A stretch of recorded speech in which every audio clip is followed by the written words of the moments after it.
Alhamdulillah wassalatu wassalamu ala rasulillah sayyidina wa maulana Muhammad ibn Abdillah wa ala alihi wa sahbihi wa man da'a bida'watihi wa istanna bisunnatihi ila yaumi liqa'i rabbih. Man shalla subha fi jama'atin, siapa yang salat subuh berjamaah, fa ka'annama shalla al-laila kullah, maka dia sama seperti salat sepanjang malam. Man shalla subha fi jama'atin, siapa yang salat subuh berjamaah, kana fi zimmatillah, maka dia sentiasa dalam lindungan Allah Subhanahu wa taala. Man shalla subha fi jama'atin, siapa yang salat subuh berjamaah, thumma qa'ada yadhkurullah, selepas itu dia tetap duduk di masjid berzikir mengingat Allah hatta tatlu'a syamsu, sampai terbit matahari. Thumma yusalli rak'ataini, kemudian dia salat sunat 2 rakaat, salat sunat isyraq, kanat lahu ka'ajri hajjatin wa umrah, dia dapat pahala seperti haji dan umrah, tamah, sempurna. Hadis riwayat Imam At-Tirmidzi, hadisnya hadisun hasan. Mudah-mudahan kita istiqamah salat subuh berjamaah. Saya dimaklumkan katanya masjid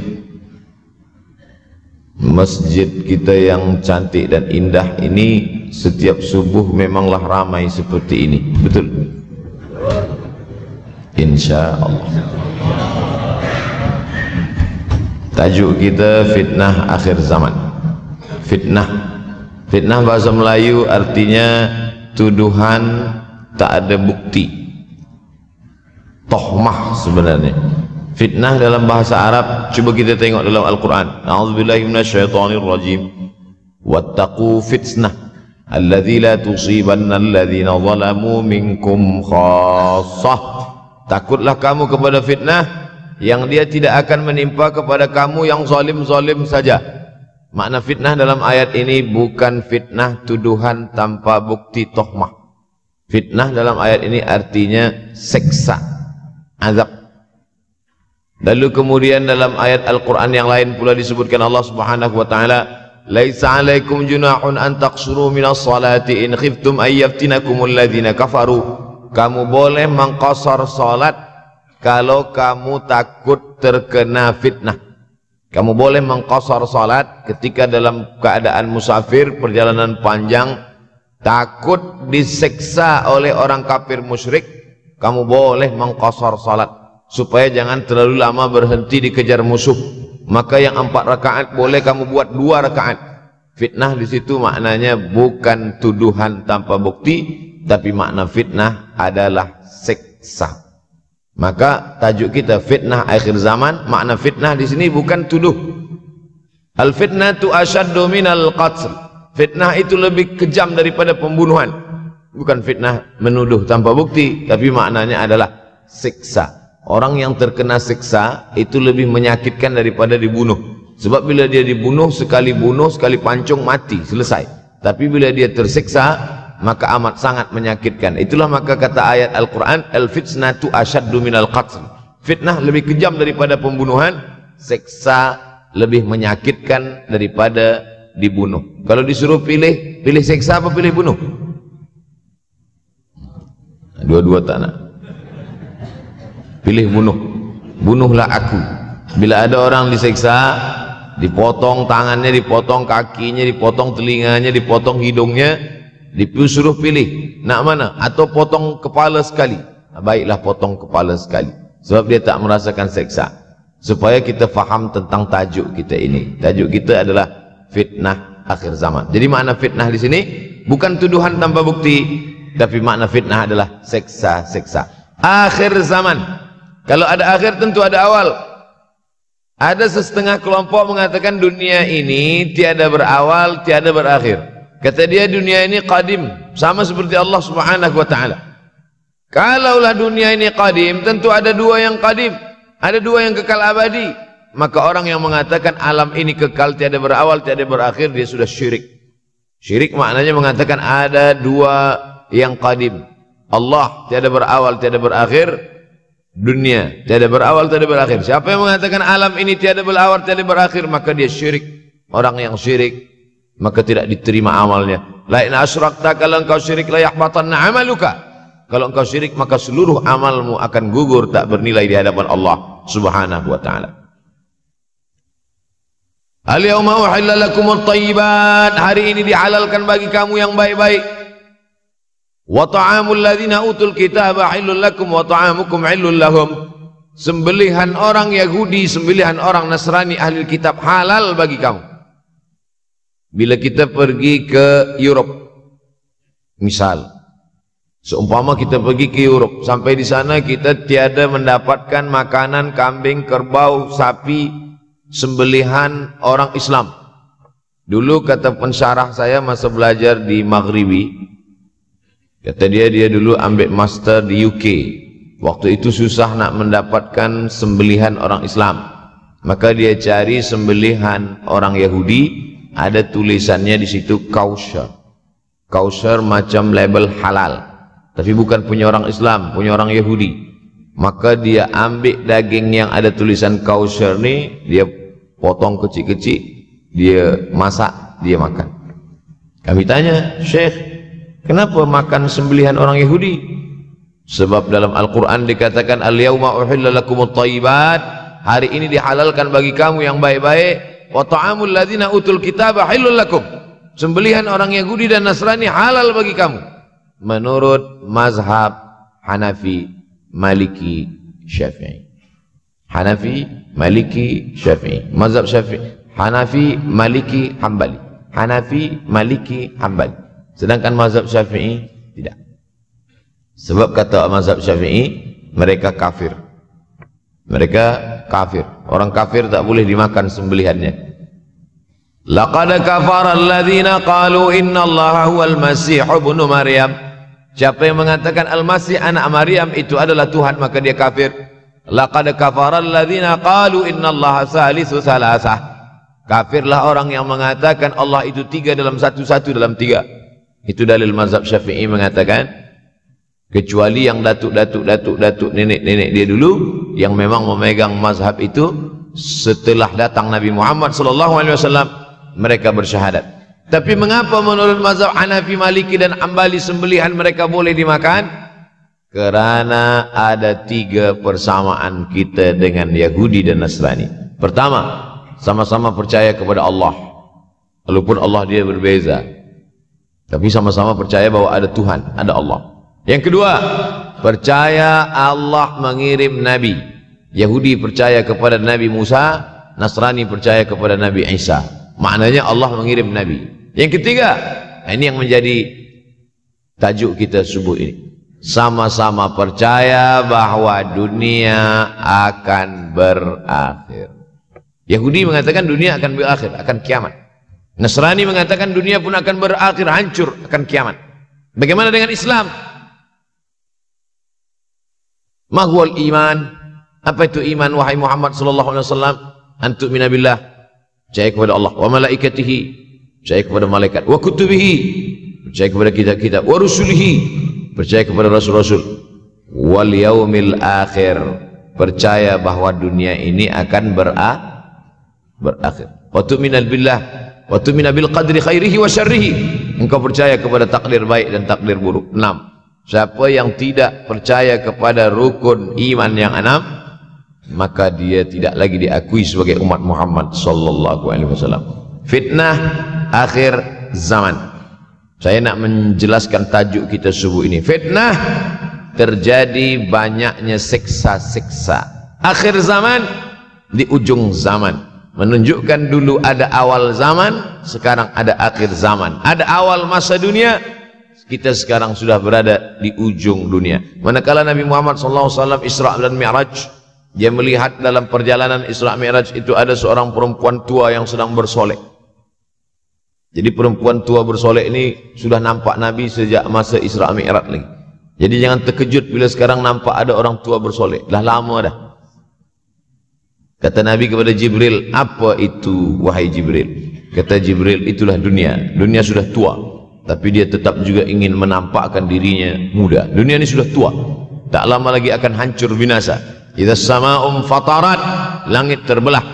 Wa idzal kawakibun tasarat, planet-planet akan hancur berkeping. Wa idzal biharu fujirat, lautan akan meletup naik ke darat, hancur semuanya.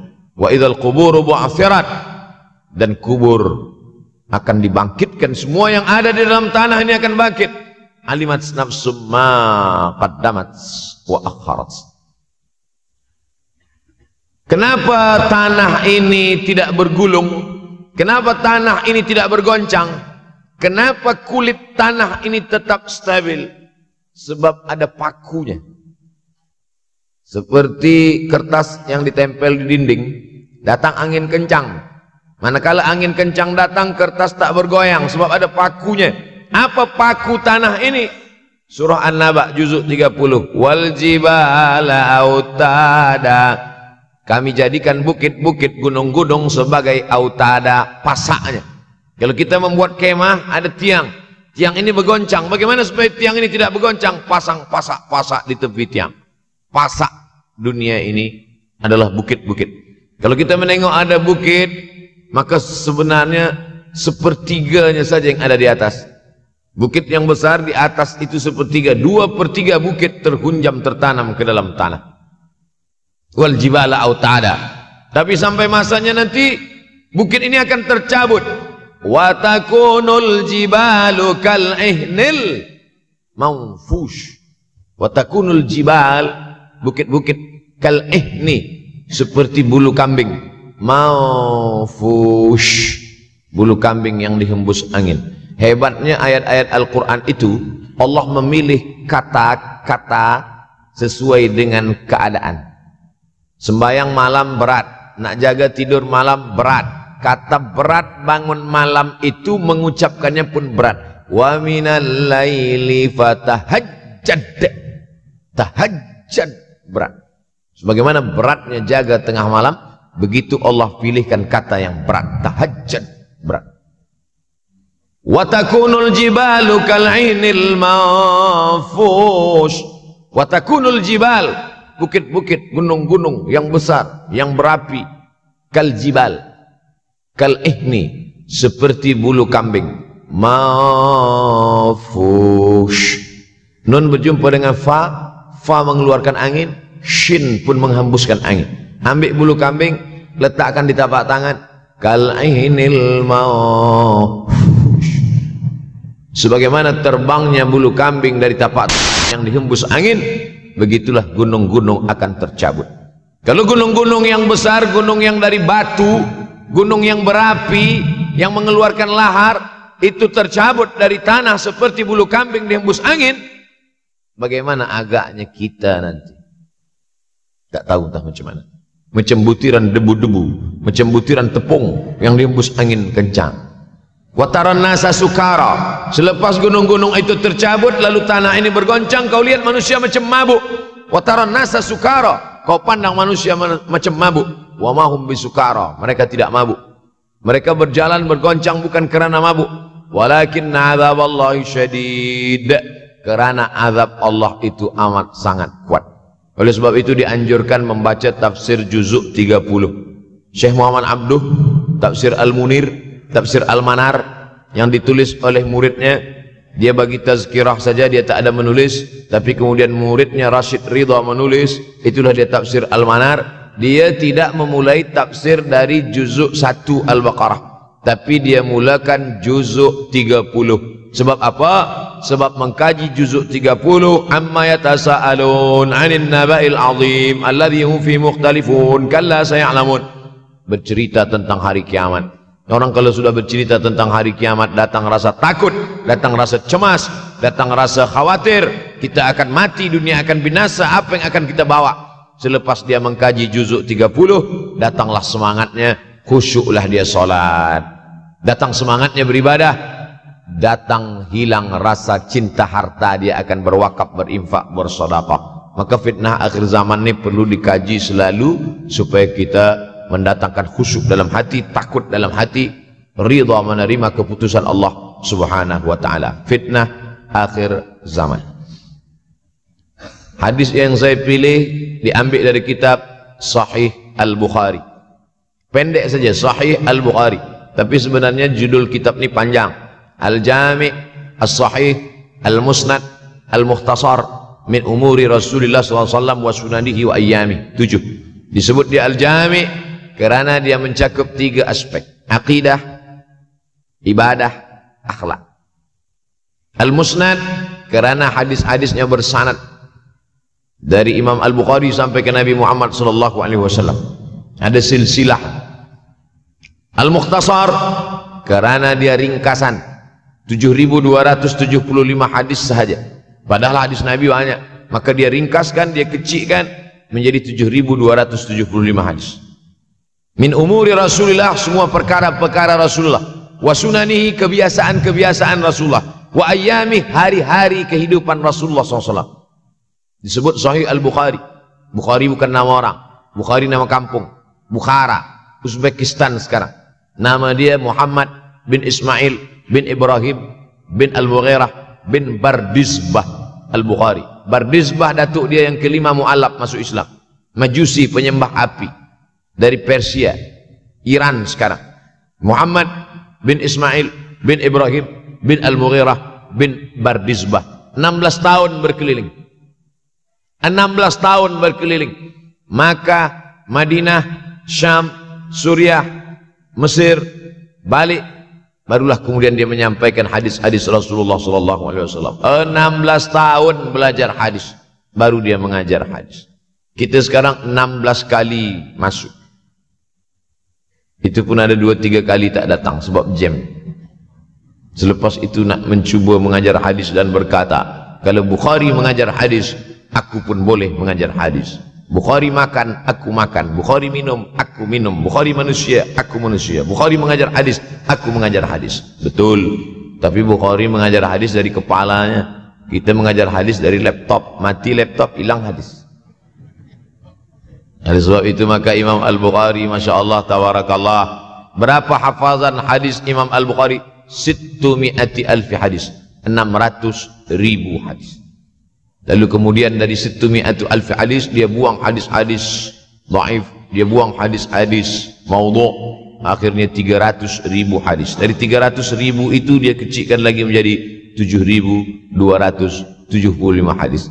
Itulah yang dikaji oleh umat Islam dari mulai Maghribi hinggalah ke Semenanjung Melayu. Mudah-mudahan anak cucu kita ada yang menghafaz dan mengajarkan hadis-hadis Sahih Al-Bukhari, insyaallah. Diambil dari kita, diambil dari bab zuhurul fitan.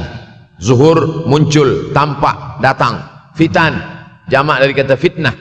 Fitnah 1, 2 fitnatan, 3 fitan. Diriwayatkan dari as-sahabi al-jalil, sahabat yang mulia bernama Abdurrahman, ayahnya Sakhar, kampungnya Dus. Nama lengkapnya Abdurrahman bin Sakhar ad-Dusi. Kerana selalu membawa kucing dipanggil Abu Hurairah. Nabi memanggil dia, ya Abahir, wahai bapak kucing. Ya Abahir, wahai engkau orang yang selalu membawa kucing. Hatinya lembut, tak sampai hati dia menengok ada kucing tak makan, dia bagi makan. Abu Hurairah radhiyallahu anhu. Apa kata Abu Hurairah radhiyallahu anhu? Aku mendengar Nabi SAW bersabda, di antara tanda-tanda dekatnya hari kiamat itu adalah, dalam hadis ini ada 5. Yang pertama, yataqarabuz zaman. Zaman, masa, waktu makin pendek, makin singkat, makin tak terasa. Dulu nampak budak-budak, sekarang sudah jadi mak budak-budak. Dulu nampaknya lama zaman masa ini, sekarang cepat saja. Dari pagi ke petang, petang ke pagi, pagi ke petang, petang ke pagi. Bahkan sekarang ada pula orang yang tak tahu petang, tak tahu pagi. Pagi tidur, petang tidur. Tak terasa saya ini sudah 8 kali datang ke Kuala Lumpur. Awal-awal sekali 2014, 2015, 16, 17, 18, 19, 20. Sudah kali yang ke-7. Saya datang setahun sekali saja, setiap bulan Februari. Bulan Februari datang. Rupanya dah yang ke-7 kali. Bulan Februari. Ini saya bagi tahu supaya kita semua faham. Saya datang bulan Februari, supaya tak datang balik, datang balik, datang balik, datang balik. Sekali datang dari tarikh 2 hingga 9. Pusing, pusing, pusing, pusing, balik. Rupanya sudah kali ke-7, ke-8 kali datang menyampaikan tazkirah. Tak terasa. Dulu saya datang kemari belajar di UKM tahun 2003. Sekarang sudah 2020. 17 tahun. Tak terasa. Yataqarabuz zaman. Tanda-tanda kiamat, fitnah, akhir zaman sudah dekat adalah yataqarabuz zaman, kata Nabi SAW. Waktu tak terasa. Tak terasa. Tak terasa dah engkau dah datang aja. Tak terasa waktu begitu cepat engkau sudah datang saja nak menagih hutang. Orang berhutang ni pun rupanya tak terasa juga orang datang. Yang memberi pinjaman pula terasa lama betul. Apakah beza antara 5 minit dulu dengan 5 minit sekarang? Sama. Apakah beza antara 24 hours, 24 jam dulu dengan 24 jam zaman Nabi dengan 24 jam zaman sekarang? Sama. Tak ada beza. Mataharinya sama, bulannya sama, buminya sama. Yang berkeliling mengelilingi matahari sama. Apa yang membuat berbeza? Apa yang membuat zaman itu yataqarabuz zaman? Ada hal-hal yang membuat kita sibuk. Dulu tak ada google.com, dulu tak ada Facebook, dulu tak ada Twitter, dulu tak ada BBM, dulu tak ada Instagram. Sekarang waktu habis. Bila kita tanya orang mana yang lebih lama, 5 minit atau 50 menit, semuanya sepakat mengatakan 50 minit lama, 5 minit kejap.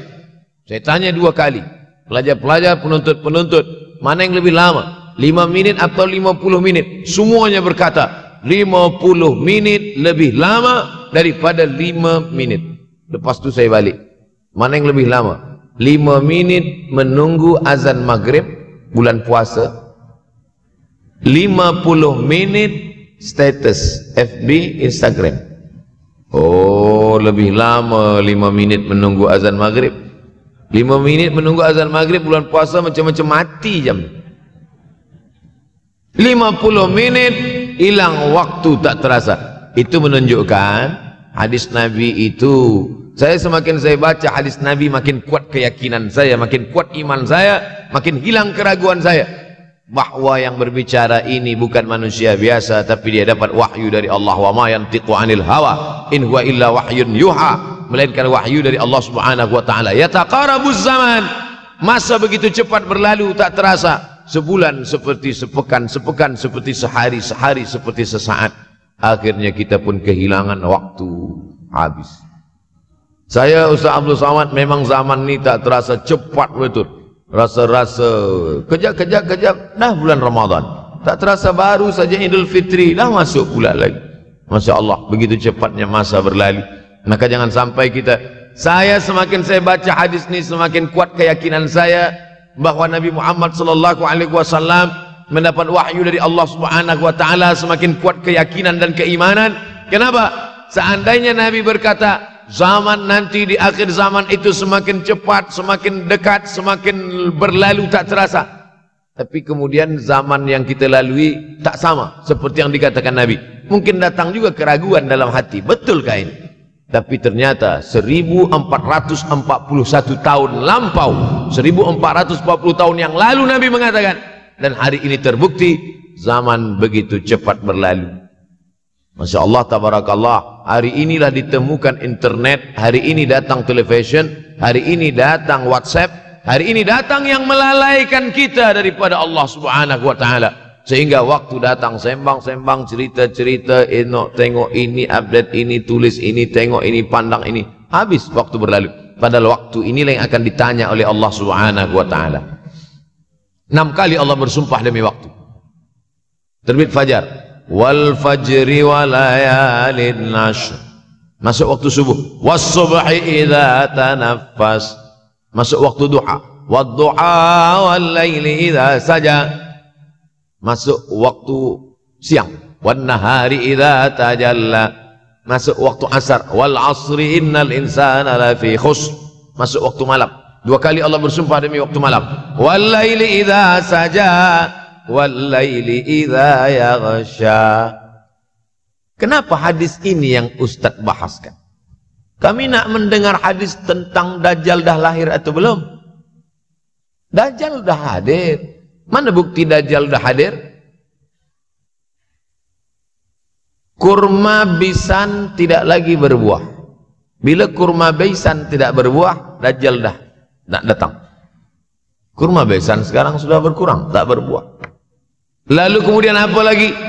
Ain Zughar, mata air dari Ain Zughar sudah kering, Sudah kering. Oleh sebab itu, tapi manakala dulu datang Habib Umar bin Hafiz,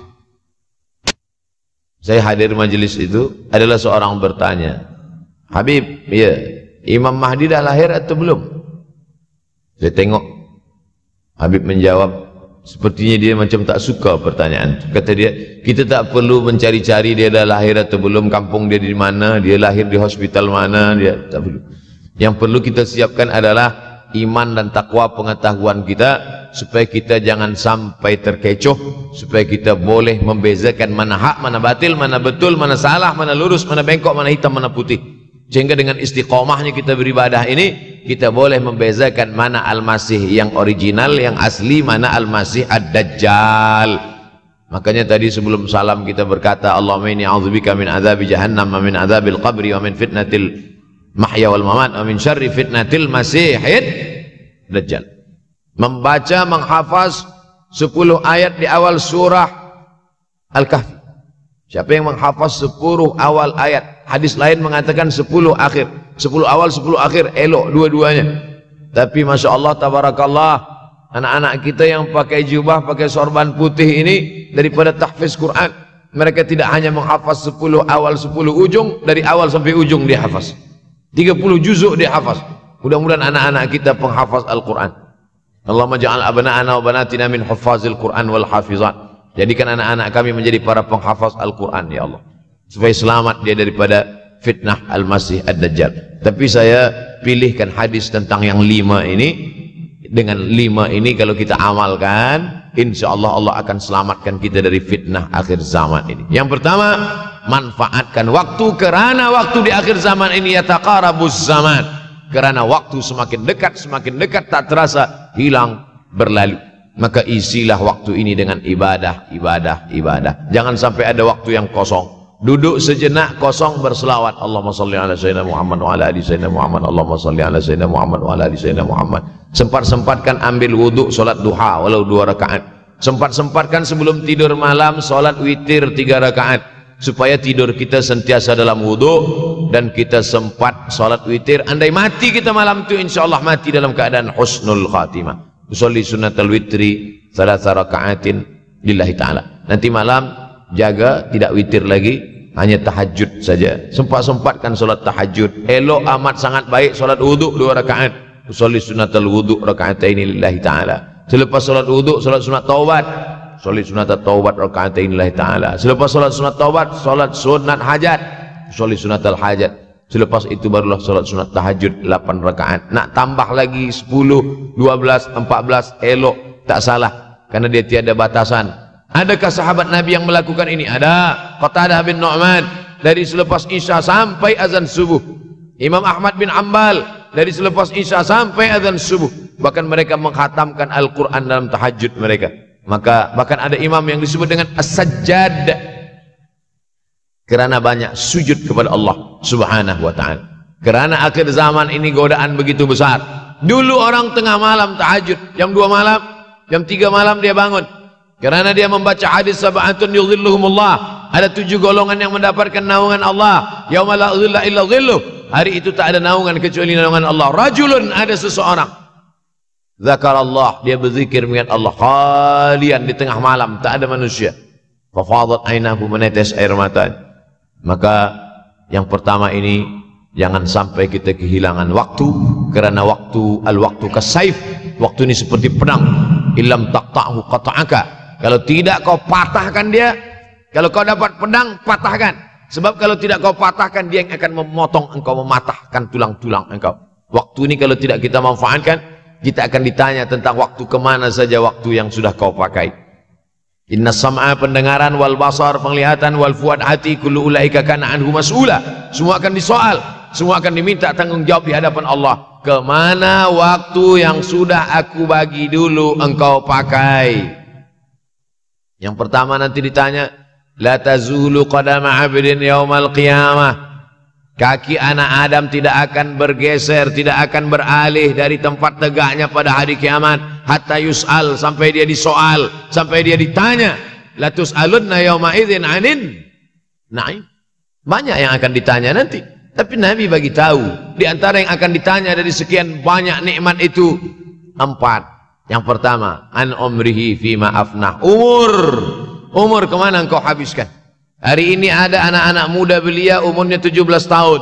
17 tahun habis menghafaz Al-Quran. 17 tahun habis iktikaf dalam masjid. 17 tahun habis berzikir, berjubah, bersorban, mengabdikan ilmu, berkhidmat kepada ulama. 17 tahun habis. Tapi ada pula yang dibalik, 71 tahun habis. Rumah, office, kopi, rumah, office, kopi, rumah, office, kopi, batuk, mati habis. Apa yang dapat kita bawa menghadap Allah SWT? Yang pertama, yataqarabuz zaman. Yang kedua adalah wa yanqusul ilmu semakin berkurang. Kalau sudah ilmu berkurang, apa yang bertambah? Jahil. Kalau ilmu bertambah, jahil berkurang. Kalau ilmu berkurang, jahil bertambah. Mana ada orang jahil cakapnya didengar orang? Saya dulu awal-awal membaca hadis ini, wa yanqusul ilmu berkurang, jahil bertambah. Rasanya tak mungkin, tak logik, tak masuk akal. Mana ada orang tak berilmu cakap dia didengar? Sekarang baru saya faham. Dulu orang tak berilmu ditinggalkan orang. Sekarang orang tak berilmu asal dia pandai berbicara, dia akan didengar orang. Bahkan orang jahil pula punya channel. Apa namanya? Jahil.com. Orang jahil punya channel. Banyak pula follower dia daripada follower kita. Banyak pula viewer dia daripada viewer kita. Sebab apa? Sebab yang menyaksikan tiada berilmu, yang berbicara tiada ilmu. Oleh sebab itu maka kita galakkan menuntut ilmu di majlis-majlis ilmu. Untuk apa Abdul Somad sudah berumur 43 tahun pun masih pergi juga lagi ke Sudan belajar? Apa yang nak dicari ini? Tak lain tak bukan, mudah-mudahan kita termasuk orang yang sampai akhir hidupnya mencari ilmu, insyaAllah. Saya datang kemari bukan niat mengajarkan ilmu. Saya datang ke Malaysia tetap niatnya belajar mencari ilmu. Man salaka tariqan, siapa yang melangkahkan kaki melalui suatu jalan, yaltamisu fihi ilman, siapa yang melalui suatu jalan niatnya untuk mencari ilmu, sahalallahu lahu bihi tariqan ilal jannah, dimudahkan Allah jalannya menuju surga. Innallaha la yantazi'ul ilma intiza'an. Innallaha la yanzi'ul ilma intiza'an. Allah kalau mencabut ilmu, bukan macam mencabut pokok kayu dari tanah. La yantazi'ul ilmu intiza'an. Allah tidak mencabut ilmu macam mencabut pokok kayu dari tanah hingga ke akarnya, tidak. Lalu bagaimana ilmu ini dicabut? Biqabdil ulama. Dengan matinya ulama, maka habislah ilmu. Meninggal Imam Syafi'i, berkurang ilmu. Meninggal Imam Nawawi, berkurang ilmu. Meninggal Imam Fulan, berkurang ilmu. Maka yang hadir adalah al-juhala. Yang lebih menakutkan lagi adalah al-juhala bithawbil ulama. Orang jahil dengan pakaian ulama. Abdul Somad tidak mengatakan dirinya ulama. Saya selalunya membacakan ayat Quran, membacakan hadis Nabi, menyampaikan fatwa ulama. Tak pernah saya berceramah, bertausiah. Menurut saya, siapa saya? Siapa kita? Syafi'i manusia, saya manusia. Syafi'i boleh berfatwa, saya juga boleh berfatwa. Imam Syafi'i berfatwa, Al-Quran 30 juzuk dalam kepala dia. Kita juzuk 30 pun kadang-kadang hilang. Imam Syafi'i balik dari masjid ke rumah, dia tutup telinga. Datang orang bertanya, Syafi'i, iya, kenapa engkau tutup telinga? Sebab bila aku dengar dari masjid ke rumah, semua yang aku dengar masuk tu semua aku ingat. Aku takut dia ingat di dalam, maka aku tutup. Kita, yang saya sampaikan tadi pun tak ingat. Oh, Ustaz mengejek kami, enggak. Jangankan yang mendengarkan, yang bercakap pun tak ingat. Nasib baik datang orang Jepun mengingatkan kita. Nah ini, nama dia Sony. Manusia ini lupa. Oleh sebab itu maka yang kedua akhir zaman, wa yanqusul ilmu makin kurang. Maka bersyukur anak-anak yang dimasukkan ke rumah tahfiz. Kalau ada rumah tahfiz di kampung biasa, kalau ada rumah tahfiz di desa, dusun biasa, tapi ada tahfiz di tengah kota besar Kuala Lumpur, masih ada lagi rumah tahfiz Quran. Siapa yang mewakafkan rumah tahfiz? Siapa yang memberikan beras? Siapa yang memberikan duit? siapa yang memberikan belanja, siapa yang mengirimkan ustaz. Masya Allah, tabarakallah. Maka ini semua mudah-mudahan kita istiqamah semuanya insyaallah. Supaya apa? Supaya lahirlah anak-anak kita yang alim, berilmu. Karena ini makin banyak orang jahil, al-tau bi ghairi ilmin, memberikan tazkirah, fatwa tanpa ilmu, dhalla wa adalla, dhallu wa adallu, sesat, menyesatkan. Kalau setakat sesat saja, ini sudahlah sesat, menyesatkan. Na'udzubillah. Masuk yang ketiga. Yang ketiga adalah wa yanqusul ilmu, setelah habisnya ilmu-ilmu ini semua dicabut oleh Allah Subhanahu wa taala, lalu kemudian setelah ilmu dicabut Allah Subhanahu wa taala, wa yulqas syuh, wa may yuqashuh, sin dengan hak kecil, wa may yuqashuh nafsihi fa ulaika humul muflihun. Siapa yang selamat daripada sifat syuh, itulah orang yang beruntung. Hayya 'alal falah, mari kita menuju keberuntungan, kemenangan. Siapa orang yang menang? Selamat daripada sifat syuh. Ada orang menerjemahkan syuh ini pelit, bakhil. Bakhil ada yang lebih parah daripada bakhil. Syuh. Bakhil ini, bakhil tidak ingin memberikan uangnya untuk orang lain. Itu bakhil. Dia ada uang 10 ringgit. Uang itu hanya dia makan saja. Dia tak mau walaupun setengah sen kepada orang lain. Itu namanya bakhil. Kalau syuh ini, duit dia simpan, duit orang pula dia makan. Nah, itu syuh. Jadi lebih parah lagi. Oleh sebab itu, kalau sudah ilmu ini dicabut, orang menjadi jahil, maka datang penyakit syuh yang ketiga.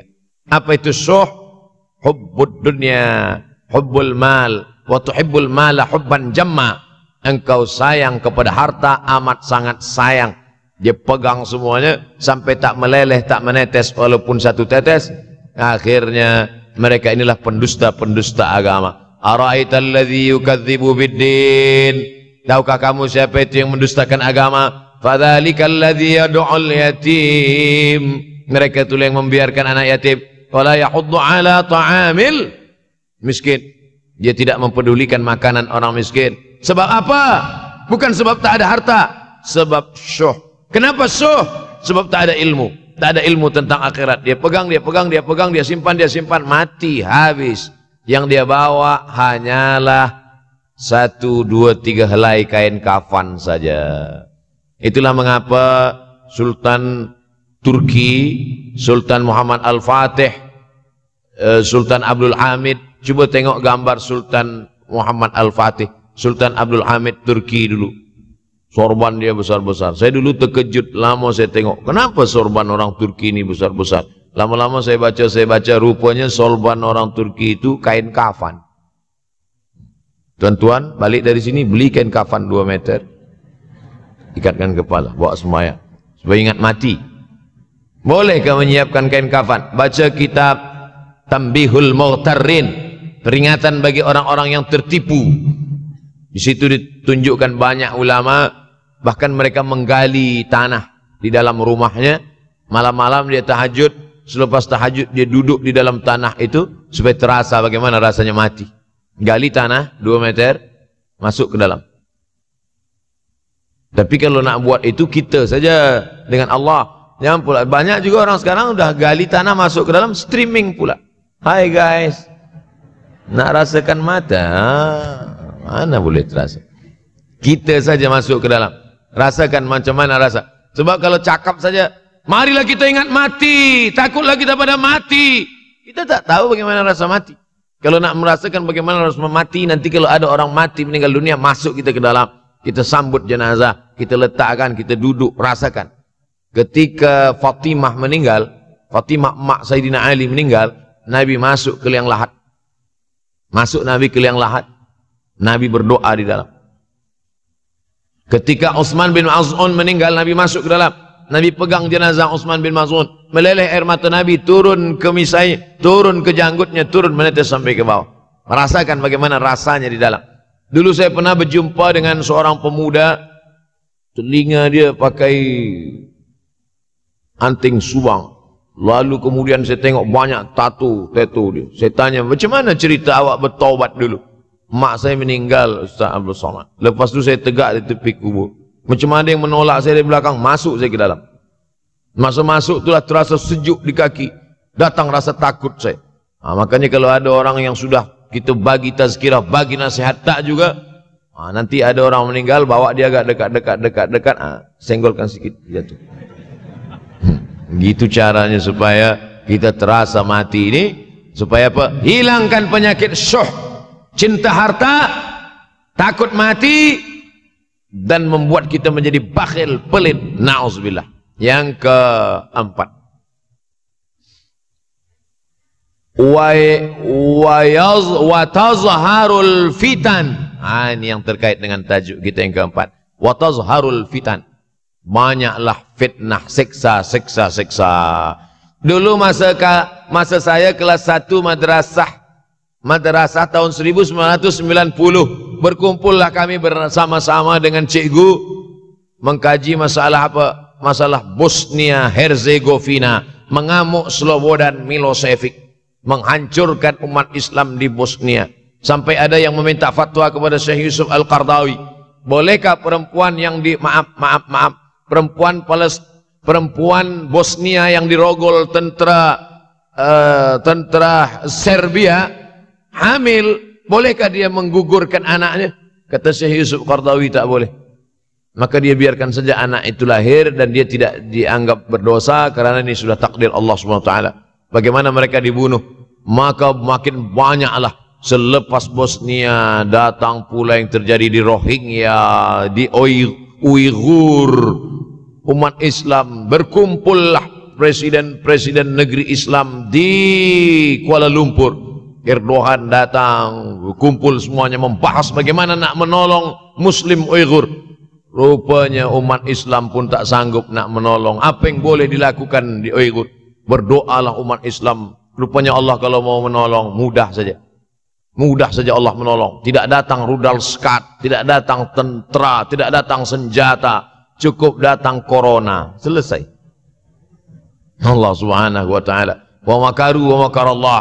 Mereka membuat tipu daya, Allah balas dengan tipu daya yang lain. In tansurullah, kalau kau tolong, ittaqu da'watal mazlum, takutlah kamu terhadap doa orang-orang yang teraniaya. Fa innahu laisa bainahu wa bainallahi hijab, karena di antara dia dengan Allah tak ada hijab sama sekali. Wa yakthurul wa tazharul fitan, banyaklah fitnah. Yang terakhir, yang kelima, wa yakthurul haraj. Wa yakthurul haraj, banyak terjadi haraj, kata Nabi. Sahabat pun bertanya, ya Rasulullah, wa mal haraj? Apa haraj itu ya Rasulullah? Kata Nabi SAW, al haraj al qatlu. Nanti di akhir zaman itu akan banyak pembunuhan. Dulu pun banyak juga pembunuhan, tapi tak banyak sekarang. Pembunuhan di Palestina sampai sekarang tak berakhir. Pembunuhan Rohingya tak berakhir. Pembunuhan di Uighur, pembunuhan. Dulu imam-imam masjid, imam salat tarawih dulu di Masjidil Haram, Allahumma ansuril Islam wal muslimina fi Palestin. Dulu satu aja. Selepas itu bertambah, Allahumma ansuril Islam wal muslimina fi Palestin wa Suriah. Selepas itu bertambah lagi, Allahumma ansuril Islam wal muslimina fi Palestin wa Suriah wal Yaman. Selepas itu bertambah wa Uighur wa, akhirnya wa fi kulli makan. Semakin bertambah. Oleh sebab itu maka ini di antara fitnah akhir zaman. Man lam yahtam bi amril muslimin falaysa minhum. Selepas kita kaji hadis ini, apa tujuan kita? Tujuan kita semakin menguatkan keyakinan, banyak-banyak beribadah, nasihatkan anak menantu, sahabat, jiran, tetangga supaya semakin istiqamah menjalankan syariat, rajin-rajin solat berjamaah, banyak-banyak berzikir, hatamkan Al-Quran, banyak-banyak berinfak, banyak-banyak bersedekah. Andai mati kita, insya Allah mati dalam keadaan husnul khatimah. Saya dimaklumkan bagi tazkirah 40 menit saja. Tadi saya mulai pukul 7 kurang 10, sekarang sudah 7.32. Corruption 2 menit. Ustaz, ada seorang pakcik datang kepada saya. Dia suruh saya simpan duit dia. Alhamdulillah. Dia cakap nanti ada masa dia datang ambil. Tapi sampai sekarang sudah 1 tahun Pak Cik itu tak sampai duit dia banyak. Yang saya nak tanya, bagaimana saya nak pulangkan duit dia, sementara saya tak tahu nama dia dan dia ahli keluarga dia di mana. Akan datang, mana tahu datang lagi Pak Cik macam ni juga. Mana tahu macam ini, bukan dia, tapi macam ini datang, tanyalah nama dia, nombor telefon, IC anak dia. Tapi rasa-rasanya saya dah 43 tahun belum jumpa dengan Pak Cik macam ni lagi. Unik Pak Cik. Sebab apa? Ini terkait dengan masalah harta. Wadi'ah. Wadi'ah adalah barang yang kita titipkan, yang kita wasiatkan, yang kita pesankan. Banyak orang masalah harta ini susah. Menguji emas dengan api, menguji manusia dengan harta, dengan uang. Disitulah baru nampak mana kawan, mana lawan kalau sudah terkait dengan benda, dengan materi, dengan harta, dengan duit, dengan uang. Oleh sebab itu maka tulis, ini barang dah jadi dah. Lalu bagaimana? Kita tak tahu dia di mana. Maka cari ahli warisnya. Ahli waris tak jumpa juga, balikkan kepada masalih ammah. Masalih ammah maknanya yang dipakai umat Islam secara umum. Masjid, hospital, anak yatim, usia mas, fakir miskin, bagikan kepada mereka. Bila kita ada pinjam uang orang, selepas 10-15 tahun kita nak bayar, kita tak tahu dia di mana. Anak cucunya pun sudah tak ada. Awak dah cari dia? Sudah Ustaz. Kamu dah cari anak menantu dia? Sudah. Di mana kamu cari? Di Google. Mana dapat? Carilah ke kampung dia. Tak dapat juga, maka diberikan kepada masalih ammah. Masalih ammah, kepentingan orang banyak. Kepentingan orang banyak, masjid, hospital, anak yatim, fakir miskin, orang banyak. Bolehkah saya bagi ke tahfiz? Boleh. Sebab tahfiz juga masalih ammah, orang banyak. Saya Fulan bin Fulan. Sekarang sudah terjadi banyak tanda-tanda kiamat kecil. Apakah antara tanda-tanda kiamat besar dan amalan yang boleh? Di antara tanda kiamat besar, datangnya Al-Mahdi, datangnya Al-Masih Dajjal, turunnya Isa Al-Masih, keluarnya binatang yang berbicara kepada manusia, terbitnya matahari dari barat. Tanda-tanda besar. Kita tidak disuruh mencari-cari, menunggu-nunggu, menengok-nengok. Allah Ta'ala bagi tahu itu, Nabi bagi tahu itu supaya kita siap-siap. Kalau kita dibagi tahu, kamu akan mati. Abdul Somad, kamu akan mati. Bukan saya nak cari-cari bila saya mati. Lalu kemudian saya datang ke doktor. Doktor, tolong cek jantung saya, kira-kira tahun berapa saya mati. Bukan. Bila kita dibagi tahu kamu akan mati, maka yang perlu kita siapkan adalah bekal untuk mati. Begitu juga dengan kiamat ini. Dunia akan kiamat. Bukan kita cari tahu bila kiamat akan terjadi, tapi maknanya kita siapkan bahwa rumah kita yang besar akan hancur, bahwa kereta kita yang cantik akan hancur, bahwa kita pun akan hancur dimakan cacing tanah. Maka siapkanlah bekal untuk menghadap hari kiamat. Itu maknanya. Yas'alunaka 'anis sa'ati ayyana mursaha. Mereka bertanya kepadamu bila hari kiamat. Qul la ya'lamuha illahu. Yang tahu hanya Allah sahaja. Manakala Nabi sedang sampaikan tazkirah, ada seorang bertanya, "Ya Rasulullah, mata sa'ah? Bila terjadi hari kiamat?" Nabi tak ada jawab. Nabi tanya balik, "Ma'adatalaha?" Nabi tak jawab. "Ma'adatalaha?" Apa yang kamu siapkan untuk menyambut hari kiamat itu? Apa jawab dia? "Hubbullah wa rasul. Hubbullahi wa rasulih." Aku cinta kepada Allah dan Rasulullah.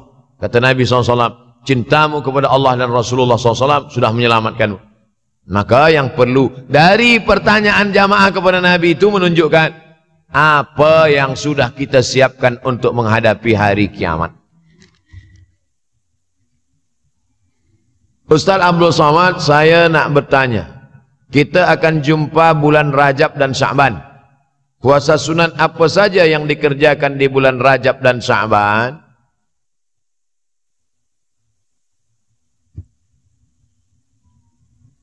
Dalam hadis dikatakan salasun mutawaliyatun. Inna iddatash syuhuri 'indallahi 12 syahran fi kitabillah. Jumlah bulan ada 12. Minha arba'atun hurum. Syukran, jazakallahu khairan, ahsanallahu ilaikum.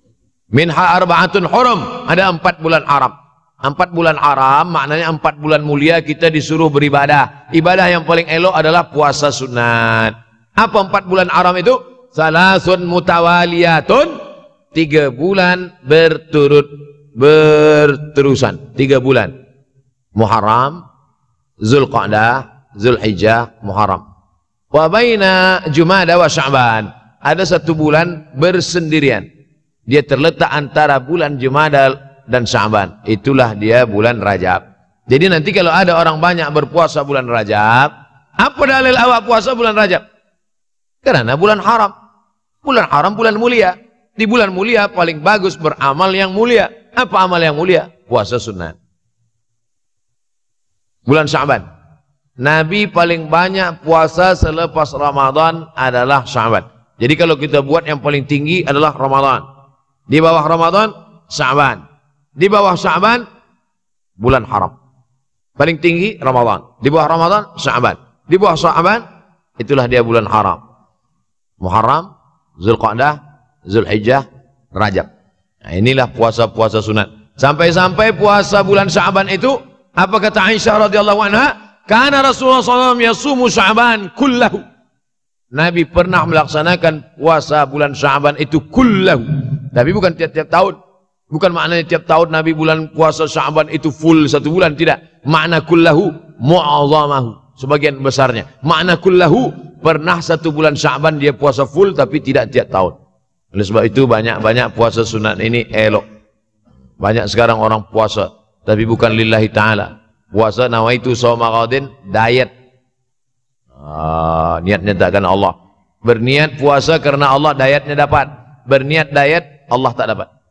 Oleh sebab itu maka luruskan niat. Innamal a'malu binniat. Apa doa untuk lembutkan hati seorang lelaki yang kita sayangi? Salat sunat hajat. Usolli sunnatal hajat. Hajatnya apa? Dalam hati. Jangan cakapkan di situ. Usolli sunnatal hajat, nak lembutkan hati si fulan. Sembayangnya di masjid pula. Dengar kawan sebelah. Siapa kata dia? Dalam hati. Allahu Akbar.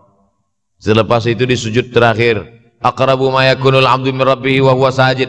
Seorang hamba paling dekat dengan Allah manakala dia bersujud. Di sujud terakhir itulah doakan. Ya Allah, lembutkanlah hati si fulan. Ya muqallibal qulub. Bolehkah kita berdoa menyebut nama? Boleh. Ada hadis Nabi doa menyebut nama? Ada. Allahumma a'izzal Islam bi Umarain.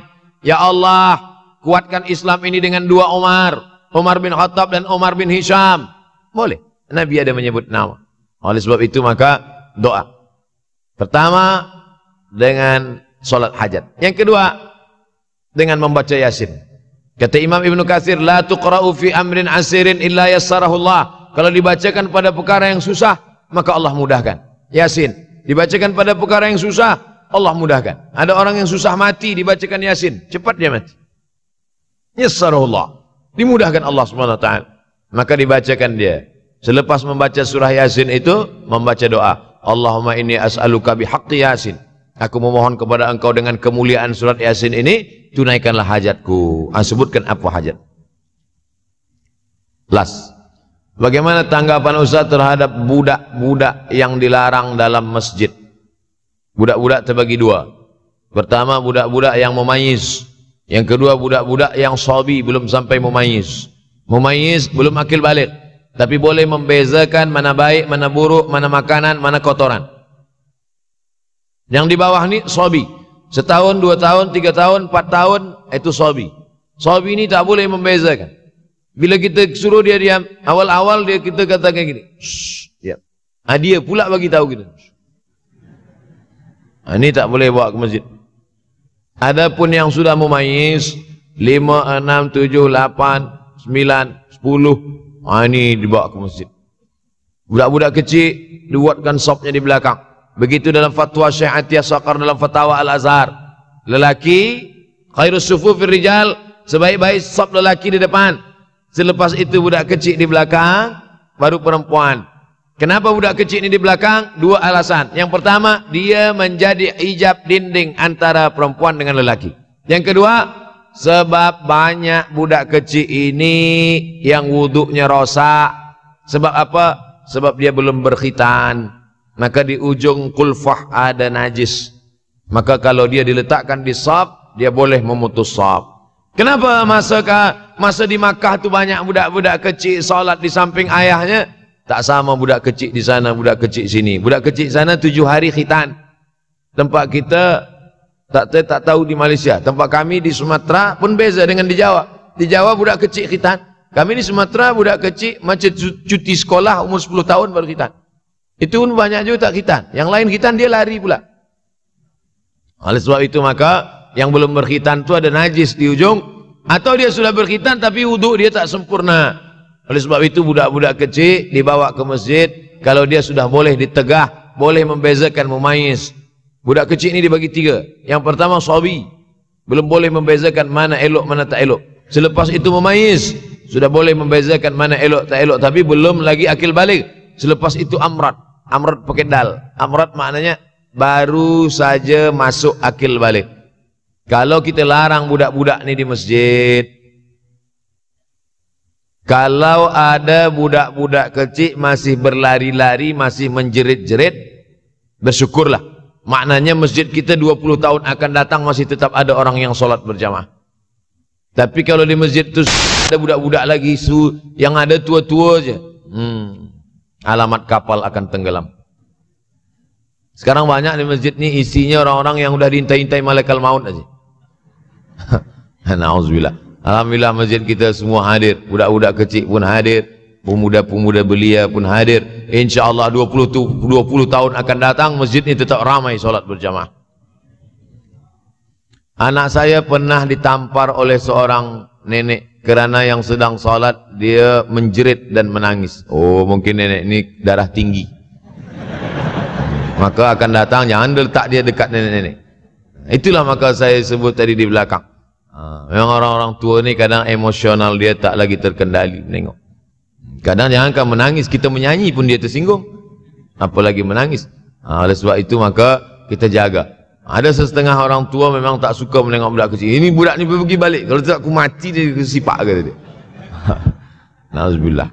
Jadi manusia ini kalau sudah 7 ke bawah, 71 ke atas, memang macam-macam akhlak, akal dia sudah dicabut oleh Allah. Mudah-mudahan yang kita inginkan. Makanya ada doa supaya jangan sampai an yuradda ila ardhalil umuri.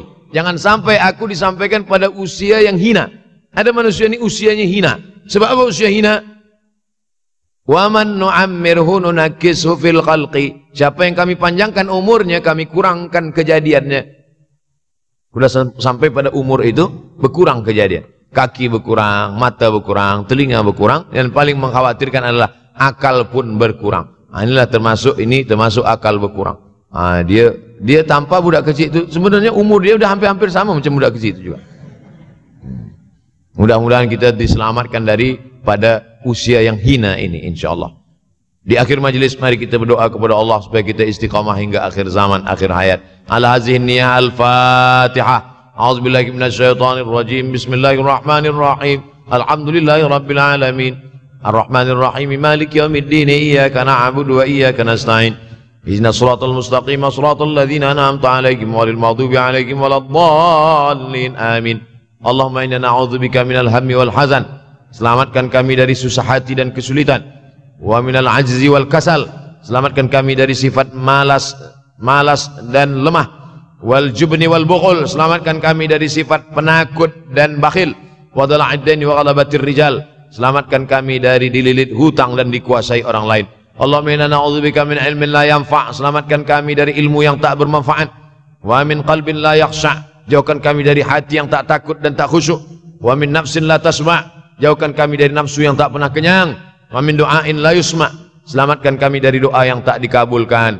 Allahumma inna na'udzubika min azabil qabri. Selamatkan kami dari azab kubur. Wa min azabi jahannam. Selamatkan kami dari azab jahannam. Wa min fitnatil mahya wal mamat. Selamatkan kami dari fitnah hidup dan mati. Wa min syarri fitnatil masiihid dajjal. selamatkan kami dari fitnah al-masih ad-dajjal. Allahumma tahhir qulubana, sucikan hati kami. Allahumma ja'alna minat tawabin, jadikan kami orang yang bertaubat. Waj'alna minal mutatahhirin, jadikan kami orang yang mensucikan hati. Waj'alna min ibadika salihin, jadikan kami hamba-hambamu yang saleh. Rabbana la tuzigh qulubana, jangan kau palingkan hati kami ba'da idh hadaitana, setelah engkau berikan hidayah kepada kami. Allahumma dzakkirna minhu ma nasina, buat hati kami ini ingat, jangan sampai lalai kepadamu ya Allah. Ya muqallibal qulub, wahai engkau yang membalikkan hati, sabbit qulubana, kokohkan hati kami ala dinik wa ala ta'atik, dalam agamamu, dalam ketaatan kepadamu. Allahumma tsabbitna alal iman wal islam, kokohkan kami dalam iman dan Islam.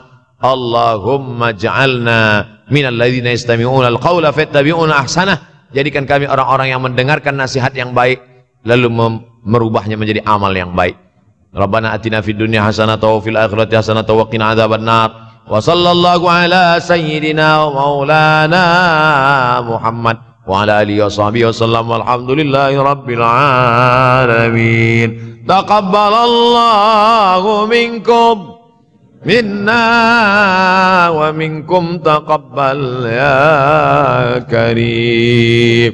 Terima kasih segala perhatian, mohon maaf segala kekhilafan. Wassalamualaikum warahmatullahi wabarakatuh.